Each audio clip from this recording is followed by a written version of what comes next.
자, 우선 선거입니다. 선거. 그럼 선거가 뭐냐? 뭐 이런 게 나와요.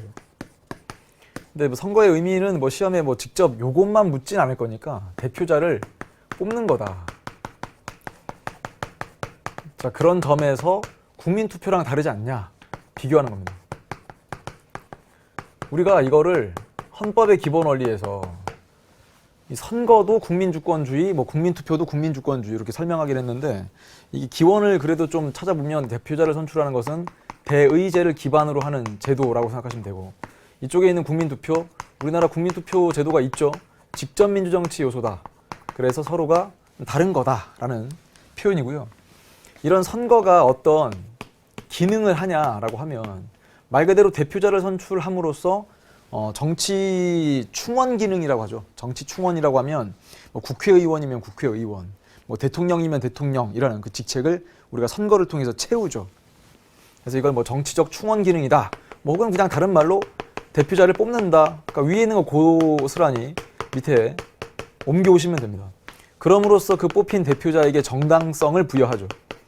정당성을 부여하는 정도가 아니라 부여된 그 정당한 권력 이외에 다른 권력은 행사할 수 없도록 권력을 통제하는 기능도 하죠. 그리고 이 선거가 왜 그렇게 중요하냐? 민의를 반영하기도 합니다. 뭐 이걸 다른 말로 하면 여론이라고도 하죠. 반영한다. 뭐 그러면서 국민주권의 원리에 따른 주권 의식을 신장시키는 효과도 갖는다라는 표현을 씁니다. 이거 무슨 말이냐? 말로는 대한민국의 주권자가 국민이라고 하는데 우리가 일상생활에서 정말 이 나라의 주인이 우리냐라는 걸 막 피부에 와닿게 느낄 수는 없다면 선거하는 날은 참 그게 대한민국 전체의 이 민주주의 축제 같은 느낌이 들기도 합니다. 그래서 주권의식을 높이기도 한다. 자, 그러면은 본격적으로 얘가 시험 문제에 쓰이는 표현들이 나올 텐데 여기에 민주선거의 4대 원칙이라는 게 있습니다.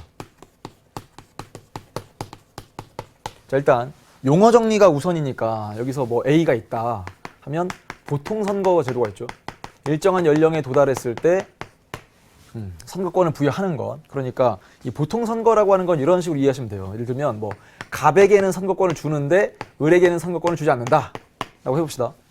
그럼 을은 선거에 참여를 제한당한다 라고 표현합니다. 그래서 여기 있는 보통선거의 반대말을 우린 제한선거라고 정리하는 거예요. 제한선거. 그러니까 아셔야 돼요. 제한당한다라는 말을 혹은 제한된다라는 말을 시험 문제에서 딱 보는 순간 그러면 야, 왜 갑에게는 참여를 하라고 하고 을은 참여를 제한하냐? 라고 하면 이 을의 입장에서는 이건 보통선거 원칙 위반 아니냐라고 주장을 할 수 있죠. 자, 이게 바로 보통선거인데 이게 현실적으로 어떤 식으로 시험 문제에 나올 수 있냐면 가장 많이 등장하는 건 기출문제에도 재외국민선거를 가장 많이 꼽습니다. 재외국민선거. 네. 또는 뒤에 문제 풀다 보면 거소투표라는 제도와 더 나가서 뭐 선상투표 이런 제도가 있습니다. 일단은 좀 적고만 가셔도 괜찮습니다. 근데 어떤 뜻인지는 알려드릴게요. 한번 보세요. 여기에 대한민국 헌법 제24조에 따라서 대한민국 모든 국민은 법률에 따라서 선거권을 갖는다라고 쓰여 있어요. 근데 예를 들면 갑도 국민이고 을도 대한민국 국민이에요. 대한민국 국적을 가진 사람인데 예를 들면 갑은 국내 주소지를 두고 있습니다. 국내에 거주하는 국민이고 을은 외국에 살아요. 외국에 사는데 대한민국 국민일 수 있죠. 자, 그러면 아니 똑같은 국민인데 국내에 주소지를 두었는가 안 두었는가에 따라서 을에게는 투표에 참여를, 선거에 참여를 이렇게 제한하면 이건 보통선거 원칙에 위반되는 거 아니냐. 그래서 이제 재외국민들에게도 선거권을 줘라 라고 헌법재판소가 결정한 게 있거든요. 그러면 이제 재외국민들도 모든 선거는 아니고요. 일정한 정도의 선거에 참여할 수 있게 되었습니다. 그러니까 없던 게 생깁니다. 없던 게 생긴다 그러면 이제 보통선거 원칙이 더 강화되었다라고 표현을 할 수 있습니다. 이 거소투표나 선상투표는 어떤 느낌이냐? 예를 들면 투표한다는 행위는 투표소까지 가서 신분증 보여주고 자기 확인을 받고 나서 투표 용지를 받고 기표소 안에 들어간 다음에 딱 찍고 나오는 그런 행위거든요. 그런데 사실상 그 투표소까지 갈 수 없는 분들도 계실 수 있습니다. 그러면 그냥 투표소에 와서 투표하시면 되잖아요 라고 말하고 끝내기에는 실질적으로 투표권이 없는 거나 마찬가지인 분들은 거주하는 곳에서 투표할 수 있도록 한다던가 뭐 아니면 선상투표라고 하는 건 이게 선상이라고 하니까 말 그대로 이제 배 위에요. 원양어선을 타고 이제 먼 바다로 가서 조업하시는 분들도 그냥 와서 배 끌고 오셔서 그냥 투표소에서 투표하세요라고 하기에는 실질적으로 투표권이 없는 거랑 똑같으니까 선상에서 투표할 수 있도록 해줌으로써 실질적으로 투표권이 제한되는 것을 막겠다라는 얘기입니다. 그래서 그 얘기요 한번 기억하시면 보통선거 원칙을 좀 더 두텁게 가져갈 수 있죠. 아니면 우리가 옛날에 배웠던 걸 응용할 수도 있어요. 어떻게? 예전에 고대, 그리스 아테네 배우고 그 다음에 중세 살짝 배우고 나서 근대 민주주의를 배웠습니다. 근대 민주정치 특징이 뭐였죠? 대의제. 그러니까 의회 구성원들을 국민들이 선거를 통해 뽑는데 그때 제한적이었단 말이죠. 그때 제한이란 말 썼죠. 제한. 어디 있습니까? 여기 제한. 그러니까 이런 식이었어요. 남자한테는 주고 여자한테는 안 준다든지 아니면 뭐 자본가들한테는 주는데 뭐 노동자들한테는 안 준다든지 그러면 노동자들이나 여성들은 왜 우리의 선거권을 제한하냐 이렇게 부를 거고요. 그래서 노동자들의 참정권 확대 운동이 있었고 여성들의 참정권 확대 운동을 거쳐서 20세기 들어와서 보통선거를 이루게 되었다. 그때부터를 현대민주정치라고 우린 부르기로 했지 않습니까? 그걸 기억하시면 좀 더 개념이 두터워질 겁니다. 다음 두 번째는 평등선거예요. 평등선거는 반대 개념이 차등선거니까 이렇게 차등선거니까 이런 느낌으로 풀어주셔야 됩니다. 갑에게도 주고 을에게도 주긴 하는데 이렇게 주는데 예를 들면 갑은 그 지역에서 오래 살았다고 해서 3장을 주고 을은 이사 온 지 얼마 안 됐다고 해서 2장만 줍니다. 뭐 혹은 갑은 세금을 많이 냈다고 3장 주고 을은 세금을 거의 안 냈다고 해서 1장만 줍니다. 그러니까 얘는 수적인 평등도 못 이룬 거죠. 자, 다시 한번 수적인 평등도 못 이뤘어요. 그러니까 일단 기본적으로 야 3장 주고 2장 주는 게 어딨냐. 예를 들면 갑에게 3장 주면 을에게도 3장을 주고 을이 2장이면 갑도 2장 혹은 1인 1표 1인 1표 이게 필요하지 않겠냐. 이게 먼저 수적인 평등을 요청을 하죠. 그러면 이제 갑에게도 1장을 주고 을에게도 1장을 주면 끝나느냐라는 문제가 생깁니다. 그렇게 끝나는 문제가 아니고요. 예를 들면 갑이라는 사람이 속한 뭐 예를 들어서 뭐 A라는 지역이 있어요. 이건 안 적으셔도 돼요. A 지역 이만큼 있는데 갑을 포함한 유권자가 얼마나 되냐면 50만 명이나 됩니다. 그 다음 B 지역은요. 을이 사는 마을인데 을을 포함한 유권자가 얼마나 되느냐 10만 명 이렇게 그래놓고 나서 갑에게 1장 주고 을에게 1장을 줬어요. 1장씩 뽑으세요. 그리고 나서 A 지역을 대표하는 국회의원을 1명 B 지역을 대표하는 국회의원 1명을 뽑으면 일단 누가 억울할 것 같습니까? 그냥 똑같이 1장씩 줬다고 해서 갑과 을이 서로가 그냥 뭐 똑같다라고 말하기에는 인구 편차가 너무 심하죠. B 지역의 인구보다 A 지역의 인구가 5배나 돼버리니까 산술적으로 계산을 해도 갑의 투표의 한 표의 가치가 을의 한 표의 가치의 5분의 1밖에 안 됩니다. 자, 그러다 보니까 야, 이건 한 사람한테 한 표 준 건 맞지만 표의 등가성 원칙이 어긋나는 거 아니냐. 그러니까 한 사람한테 한 표를 주고 표의 가치가 같아야 된다는 이 원리. 표의 등가성. 자, 그러니까 앞에 것을 그냥 단순하게 야 수적으로 똑같이 해라. 이걸 얘기했다면 표의 등가성은 가치의 평등이라고 부르니까 그럼 얘를 부르려면 사실상 인구 비례를 맞춰야 됩니다. 인구 비례. 혹은 달리 말하면 인구 편차를 줄인다라는 얘기입니다. 요렇게. 지금 인구 편차가 지금 5대1까지 나니까 우리 헌법재판소가 야 5대1이 뭐냐 이거 너무 심하니까 최대로 차이가 나도 한 2배까지 한번 들어보세요. 차이가 나는 걸 2배까지를 뭐라고 하냐면 그냥 이렇게 2배 이렇게 써주면 될 거를 이렇게 안 써주고 어떻게 표현하느냐 한번 볼래요? 2배라고 하면 예를 들면 우리나라의 최대 선거구가 가장 많은 유권자를 갖고 있는 선거구가 예를 들어서 30만 그 다음 최소 선거구가 15만 요런 거. 요 정도면 예쁘죠? 왜? 2배 정도 되니까. 근데 만약에 최대 선거구가 40만에 이른다. 그럼 2배가 넘어가죠. 그럼 얘는 잘못된 거죠. 뭐 쪼개거나 해야 되지 않겠습니까? 그래서 이런 얘기들이 나오는데 선생님이 왜 이거를 조금 더 설명을 해드리려고 하냐면 이렇게 2배라고 적으면 좋을 걸 뭐라고 적냐면 한번 들어보세요. 어떤 기준선을 놓고 나서 상한으로 거기다 3분의 1 그 다음 하한으로 3분의 1 그러니까 플러스 마이너스 이렇게 해서 3분의 1, 3분의 1 이게 무슨 말이지? 도대체 잘 이해가 안 되는데 자 보실래요? 만약 여기다가 이게 1이라는 숫자면 여기다가 3분의 1을 더하면 이게 3분의 4죠. 여기서 3분의 1을 빼보세요. 3분의 2죠. 그러니까 이게 2배라고요.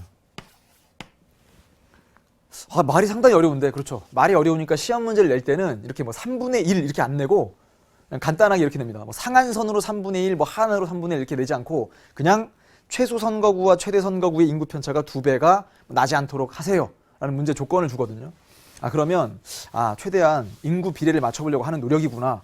이런 정도까지 캐치하면서 문제를 풀어주시면 됩니다. 자, 일단은 이렇게 해서 지우고요. 아직 뭐 평등선거 이야기가 완성됐다기보다는 일단 이렇게까지 하고 바로 다음 주제로 넘어가면 C는 직접선거의 원칙입니다. 직접선거라고 하는 건 유권자의 의사를 대리하지 않고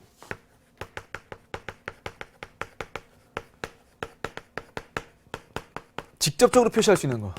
직접 표시할 수 있다. 그래서 이거를 반대 개념으로 대리선거라고 합니다. 그러니까 이런 식으로 문제를 쓰는 거예요. 유권자의 의사를 직접 표시할 때 요게 뭐 대리인을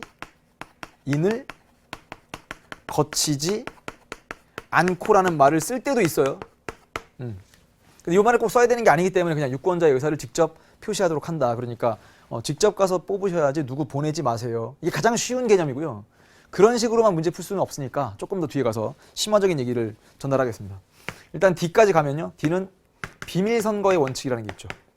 비밀선거. 그래서 비밀선거 원칙의 반대 개념은 바로 공개선거입니다. 공개선거. 근데 이 비밀선거는 무슨 뜻이냐면 비밀로 해. 근데 비밀로 한다는 게 무슨 말이냐. 내가 어떤 후보를 뽑았는지 어떤 정당을 찍었는지를 누가 물어본다고 하더라도 답할 의무가 절대 없다는 얘기입니다. 그래서 이걸 비밀선거의 원칙이라고 하고 이 비밀선거의 원칙은 재판을 받는 예를 들면 형사사건의 피고인이다 하더라도 만약 검사가 그 당시 누굴 지지했습니까? 라고 물어봐도 당연히 말할 의무라는 건 없습니다. 비밀선거 원칙이니까. 자, 또 하나는요. 이번에 투표자가 직접 투표하러 가서 기표소 안에서 투표용지에 꾹 하고 찍은 걸 뭐 사진으로 찍어다가 뭐 SNS에 이제 공개하는 거 이것조차도 금지되어 있다라고 하면 그건 비밀선거 원칙에 따른다라고 정리를 하시면 됩니다.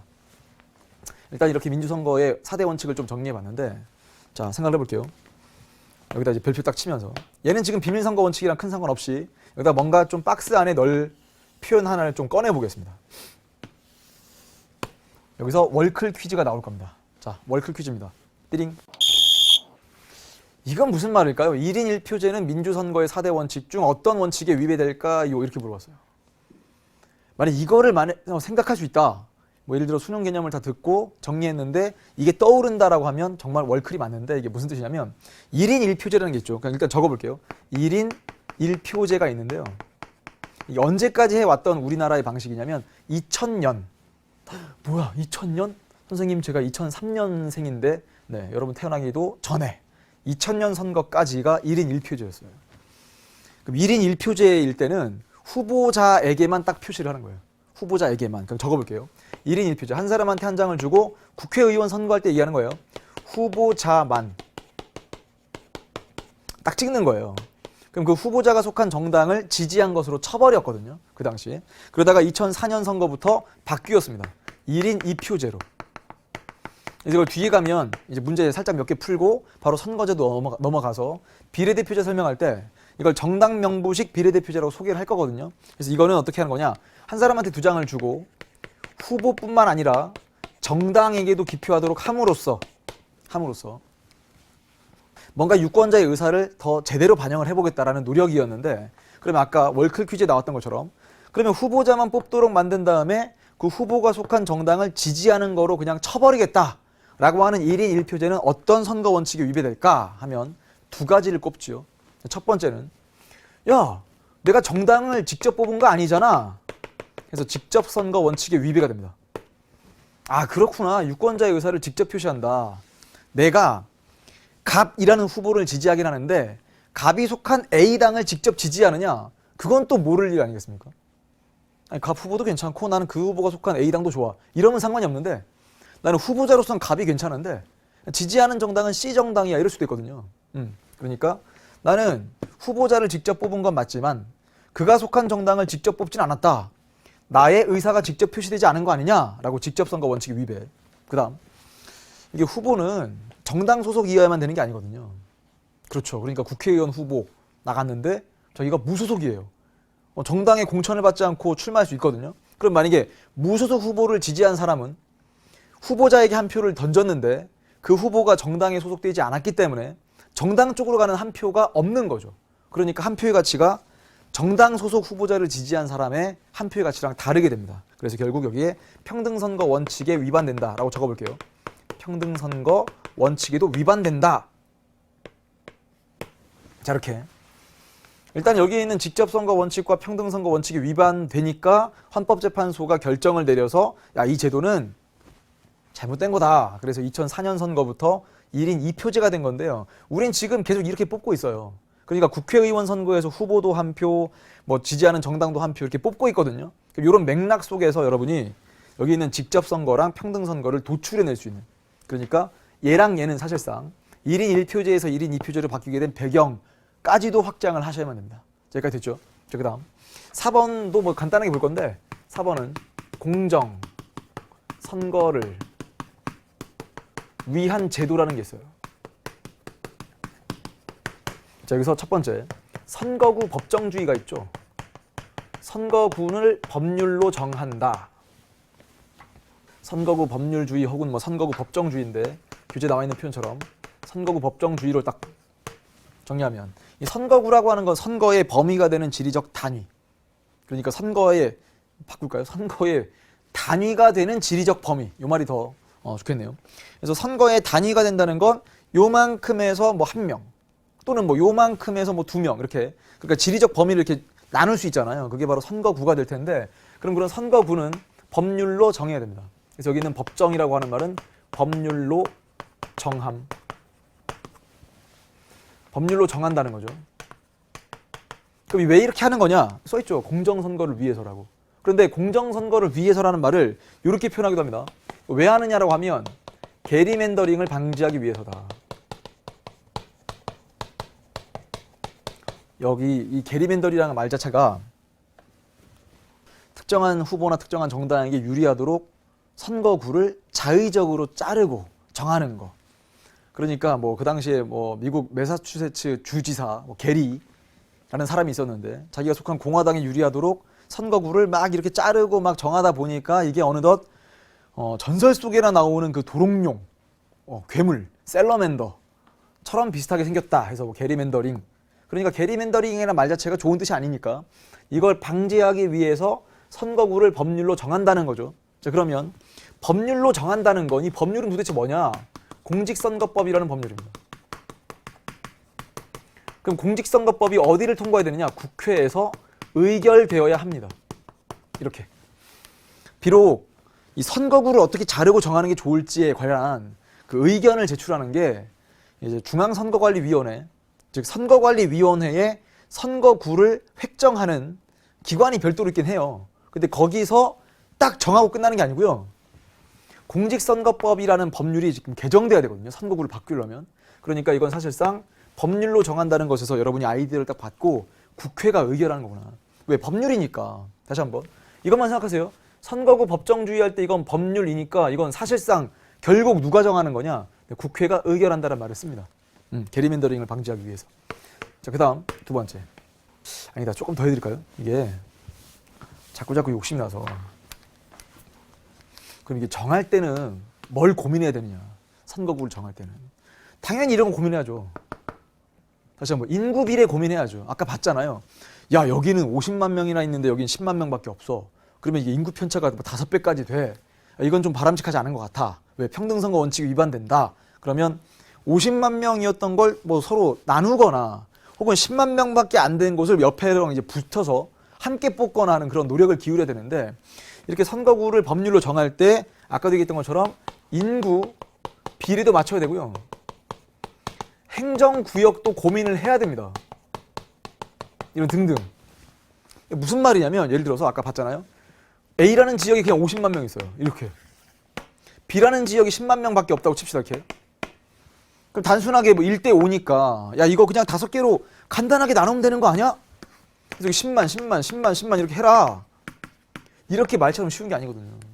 그러면 여기만 딱 봐도 의석수가 4석이 들어요. 근데 이걸 단순하게 생각을 한다 해서 이걸 뭐 피자 자르듯이 그냥 딱딱딱 나누고 끝낼 수 있는 게 아니니까 최대한 전국 단위로 해서 인구 비례도 맞추고 아니면 이런 것도 생각해 볼까요? 야, 그러지 말고 이걸 뭘 다 나누냐. 50만 명은 둘로 정도 쪼개고 여기 뭐 25만 정도 해놓고 여기 보니까 옆에 20만짜리 다른 도시가 있더라. 그래서 이제부터 B랑 C를 묶어라. 이렇게 묶은 다음에 한 성만 뽑아라. 그럼 여기 30만 명 돼 있고 여기 25만 돼 있으니까 상당히 좀 인구 비례가 잘 맞지 않겠냐. 이렇게 또 쉽게 말했다가는 큰일 날 수도 있어요. 왜? 얘랑 얘 사이가 행정구역이 달라요. 예를 들면 여기는 전라남도인데 여기가 경상남도이다. 그러니까 여기는 생활권 자체가 다르거든요. 이게 지리적인 범위가 상당히 이제 나눠지니까 행정구역도 나눠졌던 거 아니겠습니까? 문화권도 다르고 해서. 그래서 그냥 단순하게 B랑 C랑 묶어서 되겠다라고 말할 수가 없을 거예요. 그러니까 인구 비례도 맞춰야 되고 행정구역에 대한 고민도 많이 하면서 선거구를 특정한 후보나 특정한 정당에 유리하지 않도록 짜려고 해보니까 정말 어려운 거죠. 이게 그냥 말처럼 쉬운 일이 아닌 거죠. 다음 B. 선거 공영제라는 게 있어요. 선거 공영제는 일단 기본적으로 어떤 느낌이라고 생각하시면 되냐면 이제 국회의원이라고 생각하면 뭐 대통령 선거 다 마찬가지가 될 건데 뭐 각각의 이제 선거에서 나간 후보자들이 선거 비용을 분명 쓸 거예요. 그럼 그런 선거 비용을 후보자만 다 떠안도록 만드는 건 그렇게 따지면 뭐 재력이 충분하지 않은 쉽게 말하면 돈이 별로 없는 후보는 나가서 자기에 대한 정책 공약 이런 것도 뭐 혹은 뭐 자기 뭐 이름을 알릴 수 있는 기회도 사실상 못 받고 그냥 뭐 당선도 못 되고 하란 말이냐. 그래서 선거 비용의 일부를 국가나 지방자치단체에서 부담을 하게 됩니다. 여러분 이게 국고라는 말은 무슨 뜻이냐면 국가의 오타가 아니고요. 나라의 금고, 쉽게 말하면 나라 돈으로 라는 뜻으로 생각하시면 됩니다. 그래서 선거 비용의 일부를 국고에서 부담을 하도록 함으로써 선거를 이제 공적으로 운영하겠다라고 생각을 하면서 그리고 왜 하는 거냐라고 하면 선거 기회의 균등이랄까? 그렇죠. 야, 재력이 충분한 후보자만 나가서 당선되란 말이냐? 열심히 일할 수 있는 능력과 비전을 가졌지만 재력이 부족한 후보도 돈이 없어서 선거에서 내가 나를 못 알렸다라는 그런 아쉬움이 남지 않도록 하자라는 뜻입니다. 그 다음 세 번째는 선거관리위원회. 선거관리위원회가 헌법기관이죠. 당연히 선거를 관리해야죠. 그래서 선거관리위원회가 뭐 하는 곳이냐라고 하면 선거 관리만 하는 곳이 아니고요. 뿐만 아니라 정당 관리도 합니다. 정당 사무에 관련된 것도 다 선거관리위원회에서 해요. 그래서 지금 현재 대한민국 등록 정당이 몇 개가 있어? 요 이렇게 누르면 몇 개가 있지? 찾아봐야지. 어떻게 찾아봐요? 인터넷에 그냥 정당 이렇게 두 개 치면 막 현재 당장 오늘 기준으로 해서 몇 개 정당이 지금 등록되어 있는가가 정당이란 두 글자를 그 녹색 창에 넣었다고 해서 바로 뜨지 않거든요. 그러면 선거관리위원회 가서 각종 이제 분야별 정보들이 있습니다. 거기서 정당 정보가 있거든요. 딱 클릭을 해요. 거기에 오늘자로 딱 몇 개의 정당이 등록되어 있는지 상세하게 나와 있습니다. 그러니까 정당 관리도 하는 거구나. 이런 선거관리위원회는 중앙선거관리위원회가 있고요. 지방선거관리위원회도 있어요. 그럼 지방선거관리위원회 같은 경우는 뭐 광역이 있고 기초가 따로 있지 않겠습니까? 근데 이쪽은 뭐 크게 나오지 않기 때문에 우린 중앙선거관리위원회가 있다. 그래서 이 선거관리위원회에 위원이 있는데 총 몇 분이 계시냐? 9분이 계신다. 그럼 중앙선거관리위원회 9명이 어떻게 그 자리에 가게 됐는가라고 하면 여기서 3명씩 이렇게 나누면 되죠. 9명 중에 3명을 대통령이 임명하고요. 그 다음 3명을 국회에서 선출하고 3명을 대법원장이 지명합니다. 요렇게. 아, 그러네. 그러면 선생님 이게 헌법재판소랑 똑같은 거겠죠? 라고 하면 아닌 거죠. 자, 무슨 말이냐면 헌법재판소도 이거 상당히 비슷해 보이는데 헌법재판소는 어떻게 구성되어 있냐면 헌법재판소의 재판관은 중앙선거관리위원회 위원처럼 9명이긴 하거든요.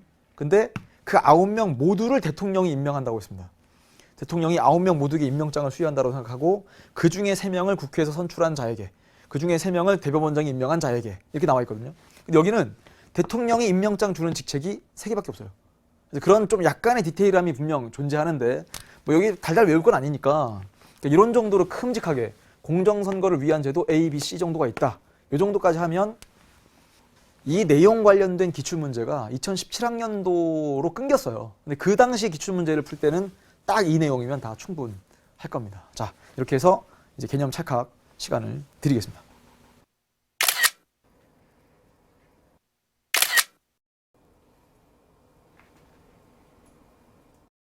자, 이제 우리 문제를 뭐 한 5문제 정도 풀어 볼 건데요.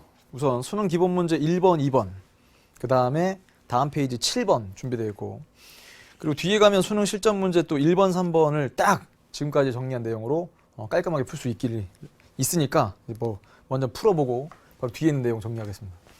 다음 글에서 강조하고 있는 밑줄 친 기억의 기능. 이거 뭐 사실상 투표에 의한 선거라고 써 있어요. 선거의 기능을 아까 뭐 한 5가지 정도로 정리를 했습니다. 그런데 그 5가지를 뭐 암기로 푸는 게 아니라 여기 나와 있는 내용과 관련된 걸 골라보자라는 거니까요. 특정한 시기에 선출된 사람들의 권력은 궁극적으로 피지배자의 동의에 기초한다. 이에 비추어 보면 추첨과 투표에 의한 선거는 완전히 새로운 차원에서 보이게 된다. 추첨을 통해 사람들이 자신의 지도자를 지명하는 것을 동의했다 하더라도 추첨을 통해 선출된 사람은 그가 권위를 행사할 대상이 되는 사람들의 지속적인 의지를 통해 대표가 된 것은 아니다. 이거 여러분 정말 쉽게 그냥 설명해 드릴게요. 만약에 학생회장이라는 그 자리가 있는데 학생회장이라는 자리를 추첨으로 뽑도록 해서 그냥 학생들이 다 동의했다고 칩시다.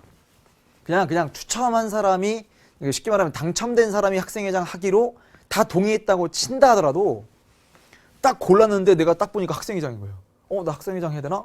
그 다른 사람들이 다 동의했다 하더라도 말 그대로 선거를 통해 뽑힌 학생회장보다 상당히 그 권위가 떨어지겠죠. 그렇지 않습니까? 반대로 생각하면 선거를 통해 당선된 학생회장은 내가 이 자리에서 학생회장으로서의 직무를 수행할 수밖에 없었던 이유는 우리 학생들의 선택이었다. 딱 이렇게 말할 수 있지 않습니까? 그러니까 이거를 딱 요약하면 답은 그냥 5번인 거예요. 정치 권력의 정당성을 부여한다. 선거가 추첨이랑 다르지 않냐. 됐죠? 나머지도 의미는 있죠. 대표자를 선출한다, 뭐 맞는 말이고, 정치 교육의 장을 제공한다. 이것도 상당히 의미가 있죠. 그래서 뭐 선생님이 아까 설명할 때 뭐 선거가 뭐 민주주의 축제처럼 비춰질 때도 있고, 혹은 선거할 때 보면 이제 어린 자녀를 손잡고 같이 이렇게 투표장 가서 야, 여기가 선거하는 곳이야. 우리 국민들의 대표를 뽑는 곳이야. 이렇게 알려주는 그런 모습도 보이죠. 정부 정책에 대한 감시, 이것도 상당히 의미가 있습니다. 근데 이 제시문과는 직접 관련성이 없고요. 여론의 정책 결정을 반영한다. 이런 것도 괜찮죠. 그런데 제시문과는 큰 관련이 없다. 답은 그냥 5번이고요. 다음은 2번 문제로 갈까요? 여기서 뭐 공통점인데 미리 이걸 넣어가지고 수업을 해버렸네요. 거소투표는 병원이나 요양소에 있거나 중대한 장애로 거동할 수 없는 등 선거일 당일에 마련된 투표소로 직접 방문할 수 없는 경우에 거처하는 곳, 거주하는 곳에서 우편을 통해 투표할 수 있도록 하는 제도이다. 선상투표는 선거권이 있긴 하지만 선거권이 있는 선원이 자신의 근무 환경으로 인해서 투표를 하지 못하게 되는 것을 방지하기 위해서 선박에 설치된 투표소에서 투표한 후에 투표지를 직접 유권자가 시도선거관리위원회에, 그렇죠, 팩스로, 상당히 좀 특이하죠 여러분, 전송하는 방식으로 투표하는 제도이다. 야, 이런 게 가능하구나 라는 생각을 하는데, 이게 그만큼 국민들의 한 표 한 표의 가치가 소중하기 때문이다라고 생각을 해보셔도 좋겠습니다. 어차피 얘는 그냥 보통선거의 원칙으로 푸는 거니까 뭐 더 설명할 게 없죠. 답은 그냥 1번 골라주시면 되겠습니다. 그 다음 우리 7번 문제로 가면, 우리나라 선거제도 A, B의 공통적인 시행 목적이 뭐냐.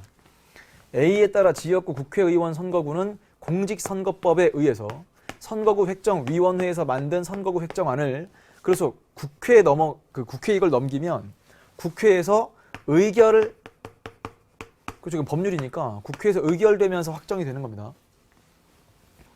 이게 바로 뭐예요? A가 선거구 법정주의죠. 선거구 법정주의. 다음 두 번째, B에 따라 선거 과정을 선거관리위원회가 관리하고 선거 비용 일부를 국가나 지방자치단체가 부담하도록 하고 있다. 이걸 전체를 아울러서 선거공영제 이렇게 부릅니다. 어차피 선거관리위원회도 국가기관이니까. 여러분, 이 공영이란 말은 꽤 들어본 적 있을 거예요. 뭐 예를 들면 공영주차장 있죠, 대표적으로. 그럼 공영주차장이 뭐냐? 공영주차장? 주차장인데 공영, 그러니까 뭐 공공기관, 뭐 국가나 지방자치단체에서 운영하는 그런 주차장을 뭐 공영주차장 이렇게 부르죠. 그러니까 이쪽은 선거를 공정하게 치르고자 한 이 공정한 선거를 위한 제도로서 답은 그냥 1번이에요. 2번. 보통 선거 원칙을 실현하고자 한다. 거리가 멀죠. 좋은 얘기인데 이것도. 근데 보통 선거 원칙을 실현하기 위해서 선거구를 법률로 정한다가 아니죠. 선거가 과열되는 것을 방지하고자 한다. 이것도 뭐 사실상 잘 보면 선거가 과열되는 것을 방지하기 위해서 선거 공영제를 한다. 뭐 아주 뭐 일리가 그러니까 아주 뭐 관련이 없다고 말할 수는 없어요. 근데 이게 왜 답이 안 될 수 있냐면 그렇다고 해서 뭐 선거구 법정주의가 선거가 과열되는 것을 방지하고자 하는 목적이 이게 따로 있는 거냐. 그러니까 여기 나와 있는 공통적인 시행 목적으로 3번을 고를 순 없습니다. 그래서 4번. 지역주의적인 투표 행태를 방지하고자 한다. 이것도 뭐 관련이 없는 얘기고요. 후보자 간의 선거운동 기회를 균등하게 보장하고자 한다. 이 문장은 선거 공영제랑은 아주 밀접한 관련이 있죠. 그런데 선거구 법정주의까지를 감싸면서 공통된 목적이라고 말할 수 없습니다. 7번의 정답은 그냥 1번 이렇게 고르시고요. 뒤에 바로 실전 문제 1번으로 갈게요. 갑과 을의 대화 내용에 대한 옳은 설명만을 보기 위해서 있는 대로 골라봅시다. 이게 선거철이 되면 자주 등장하는 그런 토론 프로그램의 모습입니다. 이번 선거에 대한 전망을 얘기해 주시기 바랍니다. 아주 다른 전망을 얘기하고 있어요. 이번 선거는 현 정부 정책을 지지하고 더욱 강력한 정책 추진을 바라는 민심이 반영되어 여당이 무슨 말이죠? 여당? 집권당이에요. 대통령제에서는 대통령 소속 정당. 여당에게 유리한 선거가 될 것으로 예상한다. 을은요. 이번 선거는 무능하고 독단적인 정부 및 여당을 심판하려는 민심이 반영되어 야당에게 유리한 선거가 될 것으로 예상한다. 뭐 아주 다른 얘기잖아요, 지금. 갑의 대화 내용에서 정치 권력의 정당성을 부여하는 선거의 기능을 찾아볼 수 있다. 잘하고 있으니까 더 잘할 수 있도록 기회를 한 번 더 주겠다. 이런 느낌으로 기억 동그라미 치시면 되고요. 니은. 을의 대화 내용에서 정치 권력을 통제하는 선거의 기능을 찾아볼 수 있다. 그렇죠? 정치 권력을 통제하기도 합니다. 그러니까 이런 거죠. 잘하면 기회를 더 줄 수도 있지만 잘못하게 되면 그 정치 세력을 교체할 수도 있어야 됩니다. 니은도 맞고요. 디귿. 갑과 달리 을의 대화 내용에서 대표자를 선출하는 선거의 기능을 찾아볼 수 있다. 아니, 이 대표자 선출한다는 것은 갑의 이야기에도 을의 이야기에도 다 나오는데 그 대표자가 지금 여당에서 계속 잘하고 있으니까 여당에서 당선될 거다라고 이야기하는 건지 여당에서 뭔가 못하고 있으니까 야당 쪽으로 넘어갈 거다 이렇게 얘기하는 건지 차이가 있는 거지. 대표자를 선출하는 선거의 기능으로선 다 공통적이니까 디귿 틀렸고. 리을. 갑과 을의 대화 내용 모두에서 정치 과정의 국민의 의사를 반영하는 선거의 기능을 찾아볼 수 있다. 그렇죠. 국민의 의사가 여당 쪽인지 뭐 야당 쪽인지에 대한 분석이 다른 것 뿐이지. 리을까지 동그라미 치시면 답은 기역, 니은, 리을 4번 골라주면 됩니다. 자, 다음 이번 강의에서 풀 문제로는 마지막 문제인데요. 이 3번 문제. 평등선거의 원칙은 투표권의 수적 평등. 한 표 줄 거면 다 한 표 주던가 뭐 2표 줄 거면 다 2표를 주던가 뭐 이런 식이죠.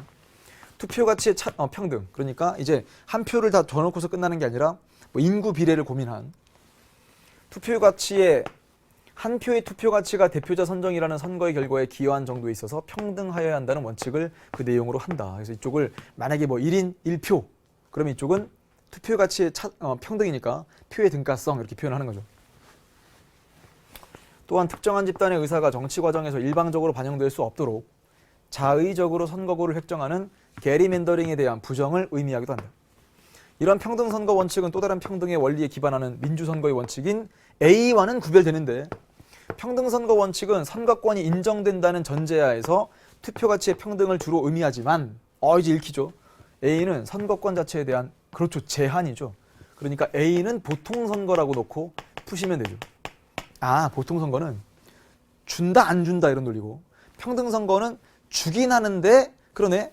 여기는 더 큰 가치를 이쪽은 작은 가치를 이건 평등선거 원칙에 위배되는 거죠. 모든 유권자가 동일하게 한 표를 행사하는 거 수적 평등. 선거 구간 유권자 수의 편차를 줄이려고 하는 건 투표 가치의 평등, 표의 등가성. 그대로 배운 대로 풀립니다. 한 선거구 내 투표 가치의 차등 문제가 발생하는 것은 디귿과 관련된다. 이건 게리맨더링과는 큰 상관이 없고요. 얘는 일단 선생님이 빨간색을 들었죠. 빨간색으로 일단 표시를 두세요. 얘는 뒤에 이어지는 선거 제도까지를 배우셔야 됩니다. 다시 한번. 한 선거구 내에서 투표 가치의 차등 문제가 발생한다라고 하는 게 한 표의 가치가 다르다라는 것으로 여기선 지금 그냥 니은이라고만 딱 적어놓고요. 얘는 바로 뒤에 가면 선생님이 어떤 특정한 제도랑 묶어서 다시 한번 설명을 아주 자세하게 드릴 겁니다. 여기서는 디귿과 관련된 게 아니라 니은과 관련된 거다라고 체크를 해두시고 리을 A는 유권자가 대리인을 거치지 않고 직접 투표하여 대표자를 선출하는 원칙 이건 직접 선거의 원칙이라고 하죠. 리을 틀렸네요. 정답은 기역과 니은 1번. 어때요? 그냥 그러네. 그 정리한 대로 문제가 그냥 풀리는구나. 이런 느낌이 듭니다.